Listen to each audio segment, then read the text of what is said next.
What's up, fam? It's your boy Demuir here, purveyor of all sounds underground. Thank you for joining me on this YouTube Tuesday. Today I'll be discussing the topic of my top record label pet peeves. But before we jump into things, what I need from you is that SLC.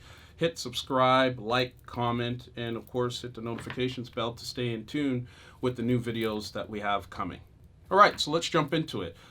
Point number one, and I think this is first and foremost, for those of you that have been releasing music for quite some time now, know and understand that this point will resonate with you.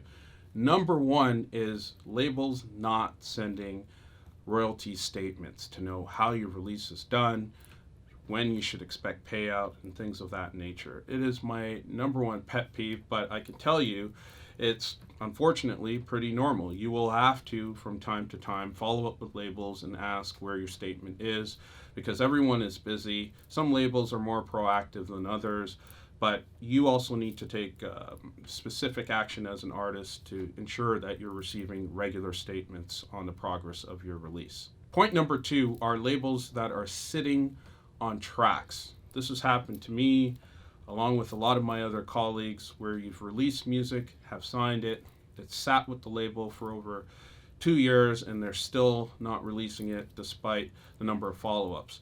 One way to sort of get out of this contradiction is to ensure that you have a release clause, and I've mentioned this in other videos, where if the label does not release the track within a certain amount of time, you are then free to take back the master and release it on your own or shop it to another label. Point number three is simply the label not fulfilling on commitments. So when they make promises of here's when the promo is going to start, or when they're releasing things, or looking for a premiere of your track, and not fulfilling those or keeping you in touch with what's happening in terms of that progress, it is probably one of the most annoying things you can do as a record label. So communication is absolutely key. And point number four is a good one. And I say it's a good one because a lot of new and sometimes more established labels do this on a regular basis. It certainly happened with my music, and it's very annoying as you're progressing in your career, which is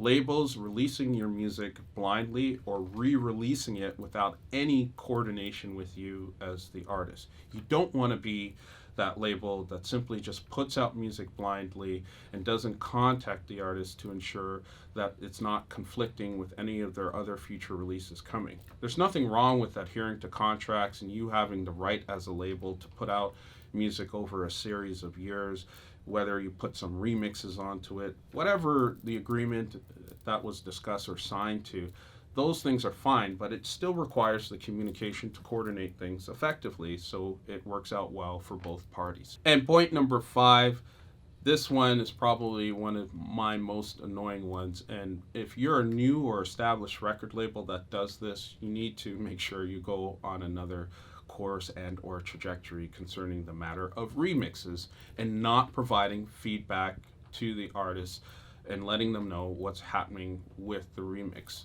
We spend an inordinate amount of time, depending on the complexity of the remix, to compose them and complete them and send them in so that it can possibly get released. But if you are a label that has received the remix and still has not given any feedback, and the artist does not know what the hell is happening with the said remix, that really sucks, and it's a practice that you absolutely need to change. And if you're an artist that has received that sort of treatment, I know I've experienced it early in my career, I definitely encourage you not to deal with the label again in the future. It just gives you a sense of how they approach communication and how much they absolutely do not respect your time. And there you have it. Those are my thoughts on record label pet peeves.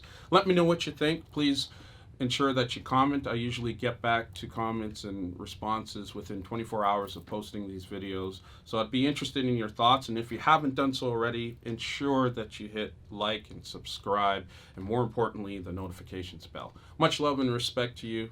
Peace.